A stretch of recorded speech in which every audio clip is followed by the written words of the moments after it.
This week's episode is about Hollywood, and we're going behind the glamorous curtain of Hollywood and talking about the supernatural portion. Lights, camera, murder. Yeah. I just wanted to say it. Roll credits, I guess. Okay.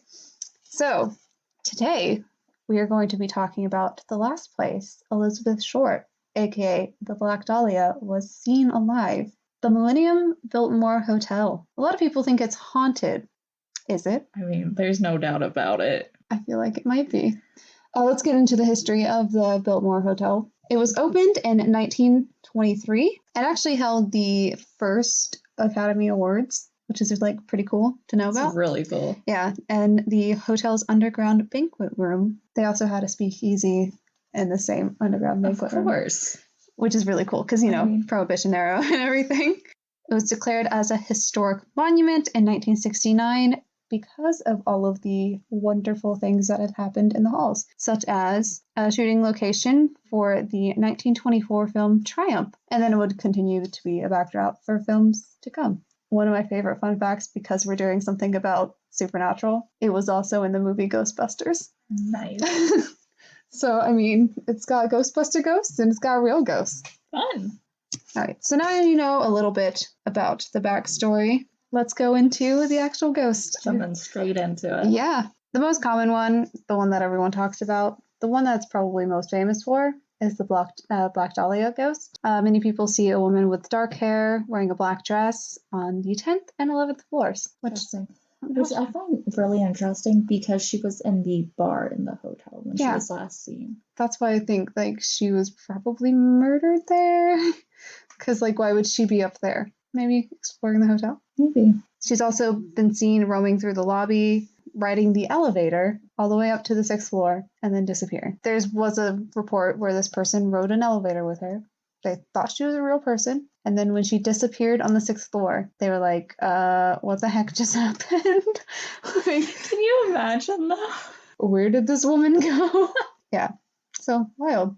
She also was seen in the hotel bar, which makes sense. Yeah. Because that's where most people seen her. But the fact that she was also seen on the 10th and 11th floors makes me think that she was probably murdered on the 10th or 11th floor. There's also numerous sightings of soldiers through the lobby because the hotel was once a site for World War II.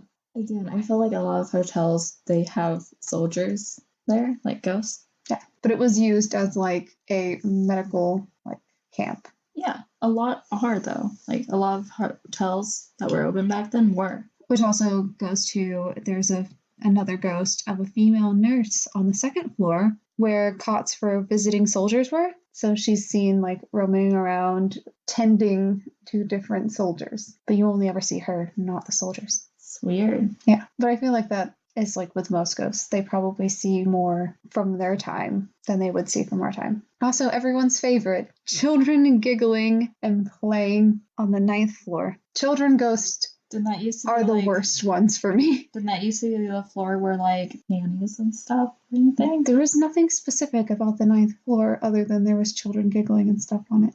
There's also a spirit of a little girl that people say on the 9th floor. But again, children ghosts. More information about her?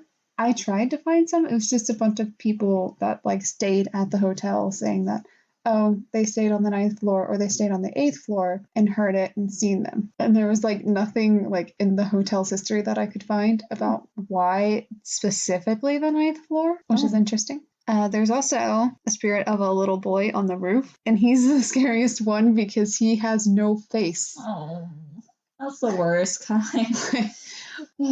Pretty sure that's a demon. That's the kind of nightmares. And there's also no reason why on the roof, because there's no reports of a child falling off the roof that we know of. It could have been buried. Exactly. But yeah, we are talking about. There's no official report of a child falling off a roof. But the fact that he has no face, I don't know what I would do if I seen that in real life. Maybe he fell off the roof and messed up his face really. Yikes. You did not see my face because this is all audio, but I made a face. There are some reactions. I feel like most children spirits aren't actually children. I feel like it's mixed. There might be some that are real children. Because there's some where it's like it is actual children, and you can tell because they act just like children. They don't do any harm or anything. Yeah. And like some people are like, well, why wouldn't kids stick around? They have no reason. Well, that's the life they knew. That's what they wanted. They wanted to stay with their parents, maybe. And then like they just got so used to staying there that they didn't move on. Nice. Well, sad. Very sad. But I feel like most of them are demons. Probably a vast majority. Staff has also reported phantom party sounds on the first floor when working night shifts. You know, when it's the dead of the night. But I mean, it was like a place of party. How long have you been saving that? Since this afternoon. Because I thought of it and I was like, ooh, perfect. Bad puns. They're the best. They're what we're best at. Yeah. I think the phantom party sounds make sense because it was such like a huge deal since it like hosted the Academy Awards. Speakeasy. Yeah, had freaking movies filmed there back in the day. Tons of very big and famous directors stayed there. Walt Disney was one of them. That's fun. There's also a rumor that the guy who designed the Academy Award statue for the Oscars sketched it on the napkins of the hotel. And that's why it was hosted there. Guests that have stayed there have felt like cold spots throughout the hotel. And also on the 10th and 11th floor, the elevator starts to shake. Oh God. I would just curl up in a ball and cry my eyes out. I feel like maybe that elevator has not been inspected as thoroughly as it should be. I'm sure like it's been updated and stuff. Yeah. I mean, they have to do yearly inspections, I think. Well, at least it's yearly inspections for Florida. I have no idea about California. If you're from California and you happen to know that, let us know. Yeah. There's also been like doors opening on their own. Oh, normal. Yeah. Everyone sees that, right? But also, if you stay in one of the suites in the hotel and you get your own personal elevator. Wait, they have that? Yeah. What? It depends on what suite you stay in. The presidential suite, actually, I'm pretty sure is the one that has the personal elevator. That's pretty cool. 6 presidents actually stayed in that hotel. Which ones? There's for sure Lyndon B. Johnson and probably John F. Kennedy, but that's just like a speculation. There's no actual like historical documents on who stayed there. Because I tried finding out who stayed there. Also, our favorite gangster, Al Capone, has stayed there. Again, he has stayed at like every hotel. Also, Bugsy Siegel, who has his own like little true crime thing going on. Do you know about him? No. He was a gangster that basically started the Las Vegas casinos. I mean, I've heard of him, but like I don't know anything about him. Yeah. He also stayed at the Biltmore. Back to the suites, though. Okay. If you have the personal elevator, people have reported the personal elevator opening on its own. And there's 2 doors, and you can turn it off manually. So it opens the first gate, and then it opens the second door, and then it turns back on. And the second door is just like a normal pool door with a handle. Yeah, I thought it was just going to be like a bedroom door opening by itself and closing. Like, it's not that big of a deal. Elevator. That's terrifying. Yeah. Like, who hasn't experienced a door opening and closing by itself? In some of the suites that have pianos, like a grand piano, some people have heard in the middle of the night their grand piano playing itself. Okay, that's like hearing a random kid's lullaby at night. That is terrifying. Yeah, like, we're just, wind chimes. I was actually about to bring that. Listen, I was staying over at a friend's one night, and I'm laying in bed trying to go to sleep because I gotta get up super early the next morning. And suddenly I just hear this like sound, and I cannot figure out what it is. It sounds like some kind of kid's lullaby or something. And my friend has kids, so I'm like, oh, maybe it's one of their toys, but that doesn't make sense because everyone else in the house is asleep. There's no reason it shouldn't turn on. Turns out I can hear the wind chimes going. And it took me like 2 weeks to finally figure this out. It was still creepy at the moment, and that's what matters. Yeah.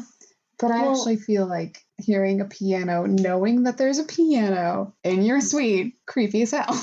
I mean, a few people, from what I've seen on like TripAdvisor, they said that they stayed in the suites that have the grand pianos. And someone actually walked out there to see what was playing piano. and there was a ghostly white figure just sitting there playing piano. Casual. Yeah. I mean, I've seen those figures, but they were just sitting there. They weren't playing piano for me. I feel like that would actually be pretty cool. You get like a private concert from a ghost. I want a private concert from a ghost. Can they teach me to play piano? Yeah. That would be awesome. That also makes me think, like, did a pianist die in the hotel? Maybe. And their sole purpose is like, I must complete my piano work. Or maybe it's someone who just really loved music. I think that's a cool little afterlife thing to do. Just that would be awesome. Play people piano. And those are the ghosts of the Biltmore Hotel. Wait, is that it? Yeah.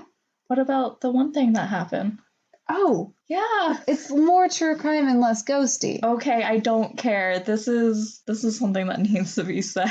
Okay, here's a little true crime bonus for the Biltmore. October 2010, a woman named Laura Finley fell 6 flights to her death, supposedly. It was reported that foul play was involved with it. How was her body discovered? Her what body state was it in? Was discovered with her pants inside out and nude from the waist up, with a 1-inch laceration on the side of her head, and then on the other side of her head, a 3.5-inch laceration. I feel like if she fell down and hit her head on something on the way down, it's possible. Yeah. But also you're not going to be walking through the hotel shirtless with your pants on inside out. Yeah. So, she also had lots of quote-unquote defensive wounds. So her husband claims that she was robbed and then murdered and is actually suing the hotel for wrongful death and negligence. But I feel it's very suspicious because several hours before her body was found, he was auditioning for America's Got Talent. He also did not report her missing until hours afterwards. Yeah. Also, apparently, didn't they do ecstasy? Yeah, the night before, they did ecstasy together. His family denies those claims, but they found the drugs in her system. Yeah, so at least she did it. But the husband claims that it wasn't him. I feel like it might be.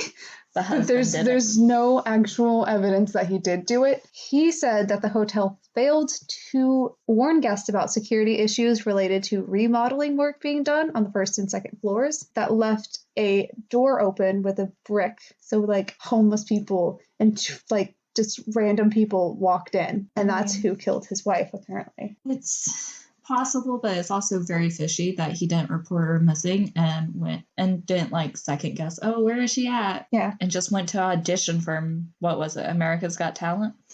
The husband was actually questioned in the case, but he was released, and apparently the police ruled the death accidental, but it is still an open death investigation to this day. Wait, how is it, if they ruled it accidental, how is it still open? I don't know, I guess they're keeping it open just in case something fishy. Because, she was found beaten, robbed, and with very suspicious marks on her head. I don't think she died from the fall of 6 flights of stairs. Does it say if she was sexually assaulted or anything? No, because I feel like it's weird that her shirt's off and her pants are inside out. You would that's a weird thing to do. That's really weird, especially when there's no shirt or bra. I don't understand that. It's just a very strange thing that I didn't find much information about. There was just a tiny excerpt about it in a book, and then I looked it up more and I was like, whoa, this got wilder. The tables have tabled. At first it sounded like the husband found out that she hadn't been murdered and still went to audition. Which is still suspicious, but not exactly what happened. But then you dive in and you're like, oh, this is more interesting than I originally thought. Maybe her spirit also haunts the hotel. I sure as hell would. Yeah. I'm pretty sure I wouldn't haunt anyone just to fuck with people. Yeah, same. So that's your little tidbit. Just change the channel on true people. Crime in this supernatural portion. It's a really interesting case. Maybe we get to dive deep into it later.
You just listened to Say We Can Fly's song In the Shadow. Find him wherever you listen to music and visit him on Twitter at SayWeCanFly. Now back to the episode. We are going to dive into the case of the Black Dahlia. Okay, guys, I did not dig into this as much as I would have liked. It's okay. I want to say that when I first started doing this, we were in the library and I picked up this book called The Cases That Haunt Us by John Douglas and Mark Olshaker. And I'm just going to go off on a little tangent about this because in the beginning they say that it's, they're being respectful and this is dedicated to the victims and stuff. The victims and their families. Yeah.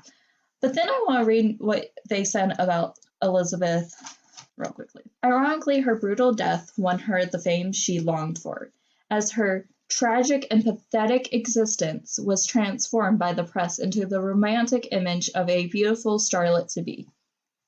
Tragic and pathetic existence. And that is a straight quote from the book on page 318.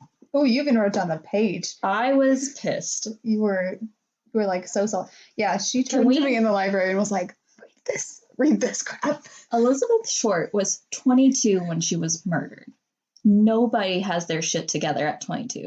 And if they do, they're lying to you. Or they're extremely rich and privileged. They still don't have their shit together. If you do, great for you. Most of the world does not. So she should not be 98% at that age. She should not be judged for that. She wanted to be an actress. Especially the stuff that she went through in her life. Yes, which I will 100% get into. I just wanted to go off about that, especially with what they said at the beginning of the book. Yikes. Big yikes. Okay. So. Not love and respect right there. No. Nope. Definitely not. Okay. Elizabeth Short was born July 29th, 1924, in Hyde Park, Massachusetts. Her parents were Cleo and Phoebe Short. She was the middle child of 5. That's a lot of kids. That is. How are you the middle child of 5? So she's like the third? Yeah.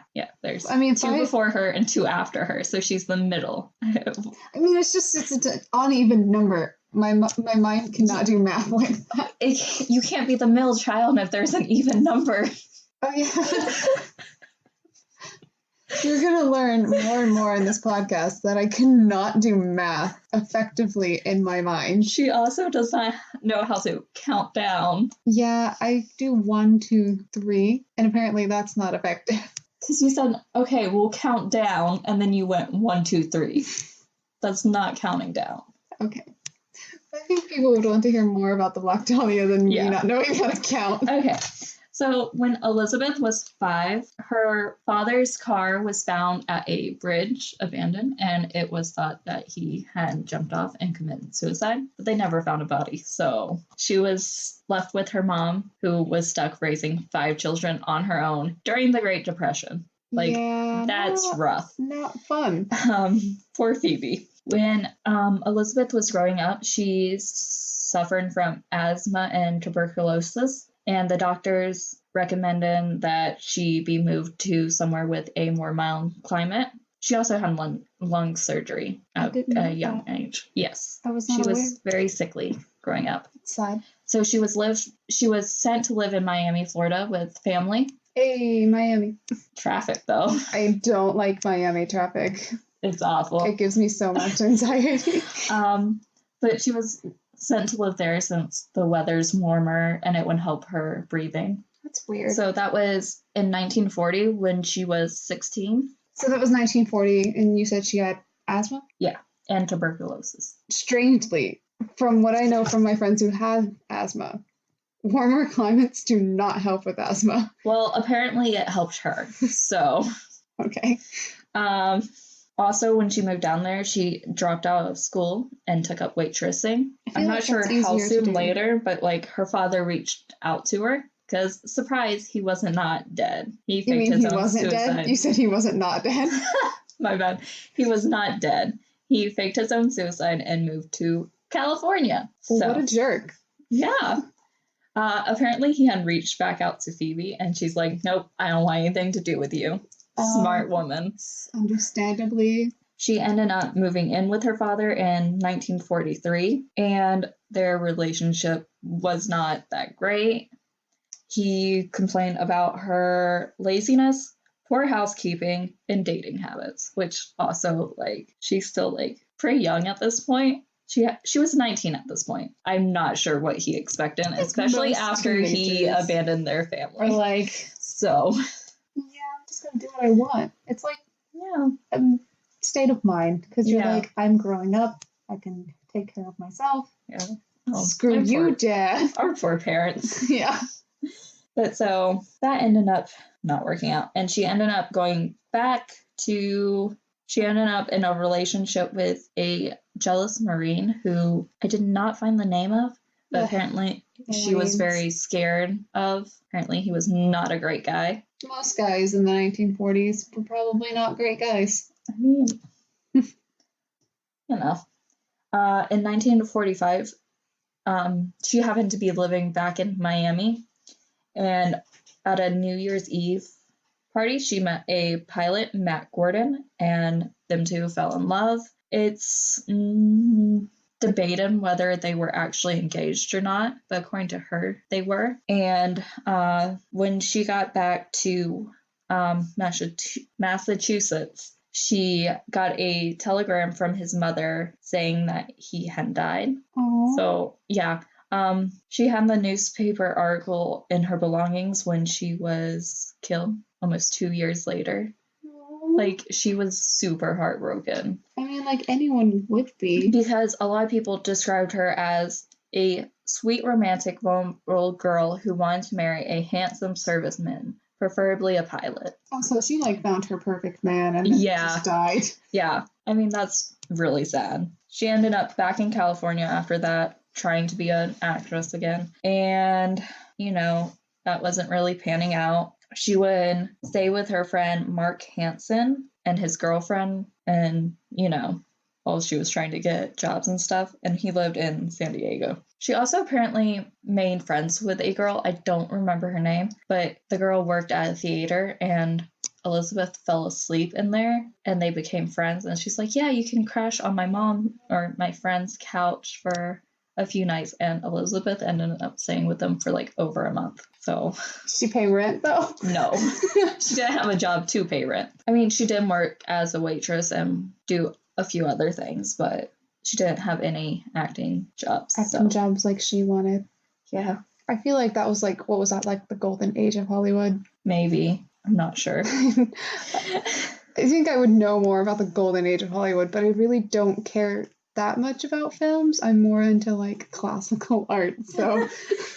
The last person to see her alive was Robert Manley when he dropped her off at the Biltmore Hotel. Which was heard about earlier in this episode. Okay, so now I'm going to kind of describe how she was found and what state her body was in, and it's a little gruesome, so if you don't want to hear that, maybe skip the rest. Sorry. Skip to the end.